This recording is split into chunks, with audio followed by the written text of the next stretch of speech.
नमस्कार, one India Hindi में आपका स्वागत है। मैं हूँ शिखा धूरिया। हर इंसान की अपनी एक अलग कहानी होती है।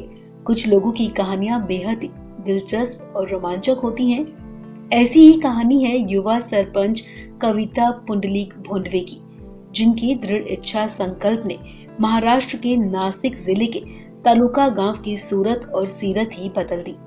कविता पोलियो की शिकार है, बावजूद इसके उनका हौसला कम नहीं हुआ। 34 साल की कविता महाराष्ट्र के नासिक में दिंडोरी तालुका में 2 गांवों में सरपंच के तौर पर सेवा दे रही हैं। दाहे गांव और वाघड़ गांव ने सर्वसम्मति से उन्हें दूसरी बार अपना सरपंच चुना है। कविता काफी कम उम्र में ही सरपंच बन गई। उन्होंने अपनी उम्र और शारीरिक कमजोरी को अपने लक्ष्य के आगे नहीं आने दिया। कविता के सरपंच बनने के बाद से ही गांव की तस्वीर बदलने लगी।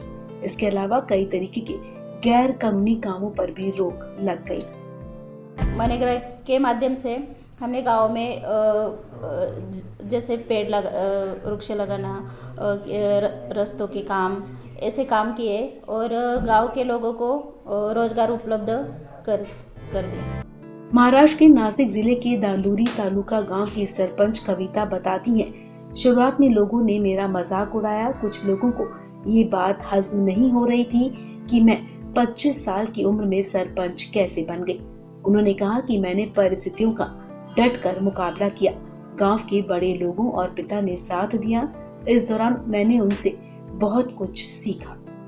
बहुत लोगों ने मुझे सताया, परेशान किया। मतलब ऐसे कुछ भी बोलते थे कि ये खुद को नहीं संभाल सकती तो ये गांव क्या संभालेगी, फिर कैसे काम करेगी, ऐसा बहुत कुछ बोले।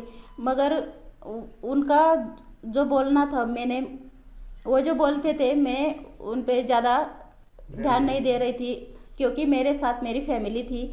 मेरे जो कुछ लोग थे, मेरे साथ के लोग थे, वो मुझे बहुत सपोर्ट करते थे कि तुम उन पर ध्यान मत दो, तुम अपना काम करो।